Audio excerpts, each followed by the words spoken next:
तर नमस्कार मंडळी, आज आपण बनवत आहोत 15 ऑगस्ट स्पेशल ही तिरंगा पुरी। तर ही पुरी ज्या पिठापासून बनली आहे तर त्या पिठापासून आपण काय काय रेसिपीज बनवणार आहोत तेच आपण या व्हिडिओमधून बघणार आहोत। तर चला रेसिपीला सुरुवात करूया। त्याआधी तुम्ही जर आपल्या चॅनलवर नवीन असाल तर आपलं चॅनल सबस्क्राइब करा आणि चला आपण रेसिपी बघूया। तर इथे मी तांदूळ जे आहेत ना ते 2 ते 3 तास भिजत घातले होते। त्यानंतर मी मिक्सरच्या भांड्यामध्ये आपल्याला लागेल तेवढे आपल्याला भिजत घातलेले तांदूळ घ्यायचे। त्यामध्ये मी 1 ते 1.5 वाटी दुधाचा वापर केलेला आहे। तर तुम्ही पाण्याचा सुद्धा वापर करू शकता। आणि ह्यामध्ये मला अजून थोडंसं दूध लागलं होतं आणि बघू शकता या पद्धतीने एवढे फाईन वाटायचे ना आपल्याला किंवा एवढं बारीक वाटायचे ना त्याची कणी सुद्धा हाताला लागायला नको, म्हणजे त्याचं पीठ आहे ना एकदम व्यवस्थित तयार होईल। आता तुम्ही म्हणणार एवढ्या पुरीसाठी एवढा कुटाणा कशाला करायचा, तर मी तेच तुम्हाला सांगायचा प्रयत्न करते की फक्त ह्या पिठापासून तुम्ही काय काय बनवणार आहात ते। तर बघू शकता आता इथे मी थोडंसं कढईमध्ये पाणी घातलेलं आहे, त्यामध्ये मी आपला तांदूळाचं बॅटर सुद्धा घालून घेतलेलं आहे आणि त्यानंतर मी ह्यामध्ये मीठ घातलं होतं। मीठ तुम्हाला दाखवायला विसरलं मी, आणि वाटतानाच तुम्ही ह्यामध्ये मीठ ॲड करू शकता। तर आता ह्या पद्धतीने आपल्याला हे छान मिक्स करून घ्यायचं आहे। आधी तुम्ही बघू शकता की जेणेकरून ह्याचं कुठेही पाणी राहायला नको, घट्ट सर आपल्याला मिक्स करत करत गोळा तयार करायचा आहे कढईमध्ये। गॅस थोडासा कमी ठेवायचा आहे। आता ह्या पद्धतीने आपलं सगळं बॅटर घट्ट झालेलं आहे पिठाप्रमाणे। आता ह्यावर आपल्याला आहे ना मस्तपैकी झाकण ठेवायचं किंवा कव्हर करायचं आहे। ह्याला जवळपास 7 ते 8 मिनटं मी ह्याला झाकून ठेवलं होतं असं, आणि गॅस करायचा आहे थोडासा मीडियम। तर बघू शकता आता आपल्याला हे स्टीम करून घ्यायचं आहे जोपर्यंत त्याचा कलर चेंज होत नाही तोपर्यंत। तर ह्याला जे होल असतं आपल्या पॅनच्या कवरला हे सुद्धा मी पीठ लावून पॅक केलेलं आहे, जेणेकरून हे एअरटाईट एकदम छान आपलं पीठ शिजून निघेल। तर कलर चेंज झालेला आहे पिठाचा आणि थोडंसं फुलल्यासारखं पण झालं आहे। तुम्हाला मी हातात घेऊन दाखवते, थोडंसुद्धा हाताला चिटकत नाही। मी पाण्याचा सुद्धा इथे हाताला वापर केलेला नाही आहे, एकदम कोरड्या हाताने पीठ घेऊन दाखवलं आहे हातावरती। आणि आता तुम्ही पोलपाट घ्या किंवा तुम्ही किचन ओटा स्वच्छ क्लीन करून घ्या किंवा ह्या असा पेपर घ्या। हा पेपर मी मिशोवरनं मागवलेला आहे, खूप छान आहे। आणि बघू शकता ह्या पेपरला काहीच चिटकत नाही, चिटकणारी वस्तू जरी असेल ना तरीसुद्धा ह्या पेपरला चिटकत नाही आणि कलरसुद्धा ह्याला कुठलाच लागत नाही। मी कलरची पण आता तुम्हाला नंतर कलरसुद्धा टाकून दाखवते याच्यावर। तर हे सगळं जे पीठ तयार केलं आहे आपण कढईमध्ये तर हे पीठ मी ह्या पेपरवर टाकून घेतलं आहे। हाताला थोडंसं तूप लावलं आहे, तुम्ही बघितलंच असेल। आणि मस्तपैकी हा गोळा आहे ना आपल्याला मळून घ्यायचा आहे जोपर्यंत एकदम सॉफ्ट होत नाही। जसं की आपण चपातीला वगैरे बनवतो त्याच्यापेक्षा हा थोडासा घट्ट बनवायचा आहे। चपाती एवढा पातळ बनवायचा नाही आहे, तुम्हाला पाहिजे तेवढा पातळ घट्ट दुसऱ्या रेसिपीसाठी जर करायचं असेल तर तुम्ही ह्यामध्ये सुरुवातीलाच थोडंसं पाणी किंवा दूध जास्त ॲड करू शकता। आणि आता बघू शकता इथे मी असे 3 आहे ना मी बरोबर एका साईजमध्ये 3 गोळे तयार केलेत। तर मी आता हे जे 2 गोळे आहेत ना तर ह्यामध्ये मी ग्रीन आणि ऑरेंज कलर ॲड करते आहे। तर पहिला आपण ग्रीन कलर टाकायचा 1 चुटकी, त्यावर थोडंसं पाणी टाकायचं आहे 2-3 थेंब, आणि हा कलर मस्तपैकी असं जोपर्यंत मिक्स होत नाही तोपर्यंत मिक्स करायचा आहे। आणि ह्या कलरला पिठामध्ये मिक्स व्हायला जास्त वेळ लागत नाही, 2 मिनटात हे एकदम आपलं काम परफेक्ट होऊन जातं। तर तुम्ही म्हणणार आता दुसऱ्या ह्यामध्ये रेसिपी काय होतात, तर ह्यामध्ये सगळ्यांनो सगळ्यात महत्त्वाची गोष्ट ह्यामध्ये आपण उकडीचे मोदक बनवू शकतो। कलरचे बनवा किंवा पांढरे बनवा, कलर बघू शकता किती क्लीन आला आहे सगळीकडे, एकदम कुठे गुठळी नाही, हाताला सुद्धा जास्त कलर चिटकला नाही आणि पेपरला तर अजिबातच चिटकला नव्हता बघू शकता तुम्ही किंवा लागला नव्हता। आता मी ऑरेंज कलर 1 चुटकी टाकते, ह्यावर पण थोडंसं 2-3 थेंब पाणी घालायचं आहे आणि हा पण कलर त्याप्रमाणेच आपल्याला मस्तपैकी असं गोळ्याला मिक्स करून घ्यायचा आहे। आणि दुसरी गोष्ट तुम्ही ह्यामध्ये पाणीपुरीसुद्धा बनवू शकता, पण ही पुरी तळताना मी गॅसची फ्लेम कमी ठेवलं होतं। तर तुम्हाला जर पाणीपुरी बनवायची असेल तर गॅस एकदम जास्त असावा, तेल एकदम कडकडीत तापलेलं असावं, तेव्हा ह्या पिठाची पाणीपुरीसुद्धा तयार होते आणि ह्याचे मोदकसुद्धा तयार होतात। तर मोदक कसे करायचे हे तुम्हाला माहिती आहे, पण इथपर्यंत पिठाची प्रोसेस मी तुम्हाला दाखवली आणि ह्या महत्त्वाच्या गोष्टी ह्या पिठामध्ये तयार होतात। तर मी आज फक्त मला असं वेगळं काहीतरी करू वाटत होतं, काय गव्हाच्या पिठाची मैद्याची पण तुम्ही ही पुरी करू शकता, पण ती एवढी भारी होणार नाही किंवा त्याला कलर एवढा सुंदर येणार नाही, म्हणून मी हा प्रयोग करून दाखवला तुम्हाला।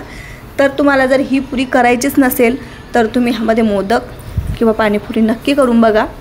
इवन तुम्ही ह्यामध्ये ज्या आपण क्रिस्पी रेसिपीज ज्या बनवतो, खाऱ्या रेसिपीज ज्या बनवतो आपण, तर ते सुद्धा तुम्ही ह्या पिठामध्ये जिरं, तुम्हाला नमकीन काय काय घालायचं असं ह्यामध्ये मीठ, थोडंसं लाल तिखट किंवा चटणी कुठली काय टाकायचं असेल ते सुद्धा बनवून तुम्ही ह्या पुऱ्या बनवून एन्जॉय करू शकता किंवा खाऱ्या पुऱ्या बनवूनसुद्धा ह्या स्टोअर करू शकता 15 ते 20 दिवसासाठी। एवढे या पिठाचे म्हणजे पीठ उपयोगी पडतं किंवा ह्याचे फायदे होतात। तर आता बघू शकता एक जी लाटी आहे लांब सडक बनवल्यात तुम्हाला दाखवल्याप्रमाणे, तर त्याच्यावर मी दुसऱ्या साईडनी ती जी मधली लाटी आहे तर ती आपल्याला थोडीशी जास्त दाबायची आहे आणि बघू शकता जी पांढरी लेयर आहे ना ती एकदम थोडीशी दिसते छोटीशी, पण तुम्ही म्हणणार आता ह्यामध्ये तिरंगा कुठे तयार होतोय, तर तुम्हाला दाखवते आता. असंच आपल्याला ह्याच्यावर प्रेस करत करत आहे ना ह्याची लेयर अशी तयार करून घ्यायची आहे. आपल्याला जेवढी मोठी पुरी बनवायची तेवढी. पण आता बघू शकता आपण पलटी केल्यानंतर आता मोठी साईज कमी दिसणार आणि कलर कमी दिसणार, तर त्याला काय उपयोग करायचा किंवा काय पर्याय ते मी तुम्हाला सांगते. आता बघू शकता आता ग्रीन पट्टी जी आहे ती जाड आहे आणि पांढरी पातळ झालेली आहे, कारण आपण त्याच्या ज्या लाट्या बनवल्या होत्या तर त्या एकदम आपल्या सेम होत्या. तर आता जो ग्रीन कलर आहे तो आपल्याला असा आडवा लाटत घ्यायचा आहे आणि ऑरेंज कलरसुद्धा आडवा लाटत घ्यायचा आहे असा, म्हणजे मधली लेअर तर वाढणार नाही, ती ऑलरेडी वाढलेलीच आहे. आपल्या दोन्ही साईडच्या लेअर पातळ होतील आणि सगळी सारखी लेअर होईल आणि आपला तिरंग्याचा शेपसुद्धा लागेल. तर बघू शकता आता. आणि तुम्ही ह्याच प्रकारे तुम्ही ह्यामध्ये जसं की मी डायरेक्ट पुऱ्या तयार केल्या, तर तुम्ही ह्यामध्ये सारण भरून डायरेक्ट मोदक बनवू शकता आणि तेही तिरंग्याचे मोदक. तर बघू शकता तुम्ही, पाऊस येतोय, तुम्हाला आवाज येत असेल व्हिडिओमध्ये. आणि आता बघू शकता ह्या प्रकारे मी वाटीच्या सहाय्याने सर्व ह्याचे जे शेप आहेत ना ते वाटीने काढून घेते. तुम्ही बघू शकता पाऊस खूप जोरात येतोय मंडळींनो, तुम्हाला आवाज येत असेल पावसाचा. आता माझा आवाज तुमच्यापर्यंत या पावसाने खूप कमी पोहोचेल. आणि बघू शकता आता आपण आहे ना सर्व ज्या आपल्या पुऱ्या आहेत ना त्या काढून घेऊया. आणि आता मी तुम्हाला दुसऱ्या प्रकारची पण पुरी कशी बनवली ते पण दाखवणार आहे. पण ह्या पुऱ्या जर चांगल्या आवडल्या असतील, कलर वगैरे आवडले असतील, तर आपला व्हिडिओ नक्की लाईक करा. आणि ह्या प्रकारे आपल्याला सर्व पुऱ्या ह्यातल्या काढून घ्यायच्या आहेत. आणि ह्याही पिठाचा मी नंतर वापर केला आहे, कारण त्याच पिठातून मी हे कलर वेगळे केलेत. आणि आता मी बघू शकता छोटीशी लाटी घेतली आहे, ती एवढाच राऊंड आपल्याला लाटून घ्यायचा आहे. त्याच्यानंतर आपल्याला ह्याच्यावर ठेवायचं आहे पांढरी गोळी, तर त्याच्यापेक्षा थोडी छोटी आपल्याला ह्याच्यावर पांढरी गोळी ठेवायची आहे. आणि सर्वात वरती सगळ्यात छोटी गोळी ठेवायची ती आपल्याला ऑरेंज कलरची. बघू शकता ह्या पद्धतीने. आणि आता आपल्याला परत ह्याला लाटायचे, म्हणजे ह्यामध्ये आपला तिरंगा तयार होतो. कलर तर बघा किती सुंदर दिसत आहेत. तुम्हाला रुखवत जरी बनवायचं असलं ना तरीसुद्धा तुम्ही ह्या पुऱ्या रुखवतामध्ये मांडू शकता. बघू शकता आहे की नाही सुंदर. तर आता आपण तळून घेऊया. बघू शकता तेलामध्ये मी आधीच माझे मोदक बनवलेले होते मंडळींनो, तर त्याच तेलामध्ये मी ह्या पुऱ्या पण आता तळून घेते. तर तळल्यानंतर फक्त एवढंच आहे की ह्याचा आहे ना ह्यासाठी गॅसलाही जास्त फुल ठेवला तर ह्याचा कलर चेंज होऊ शकतो. ह्याचा कलर मला जसा आहे तसंच ठेवायचा होता, म्हणून मी गॅस थोडासा कमी ठेवला होता. आणि तेच मी तुम्हाला सांगितलं, तुम्हाला जर ह्याच पिठाची पाणीपुरी जर बनवायची असेल तर तुम्ही एकदम कडकडीत तापवलेल्या तेलामध्ये ती पाणीपुरी टाकायची आहे ह्याच पिठाची.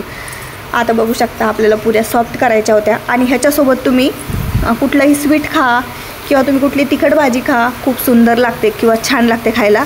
आता बघू शकता कलर पण चेंज झालेला नाही आहे आणि जशाच्या तशा आपल्या टम्म फुगलेल्या अशा तिरंग्याच्या पुऱ्या इथे रेडी आहेत. तुम्ही बघू शकता. बघा सर्व पुऱ्या किती छान फुगल्या आहेत की नाही बघा बघा. आणि लेअर पण पातळ झाल्यात. आणि ह्या पद्धतीने मी सर्व कलरच्या आपल्या ज्या पुऱ्या आहेत ना त्या रेडी केल्यात. आणि मी ह्या पुऱ्या आहे ना खीर आणि बटाट्याच्या भाजीसोबत खाल्ल्या. तर तुम्हाला कुठल्या भाजीसोबत आवडत असेल त्या भाजीसोबत तुम्ही ह्या पुऱ्या खाऊ शकता. तर आता खूप जोरात पाऊस येतोय, तर परत भेटूया आपण अशाच नवीन व्हिडिओमध्ये. तोपर्यंत मस्त खा, स्वस्त राहा आणि बोला जय महाराष्ट्र. तर बाय.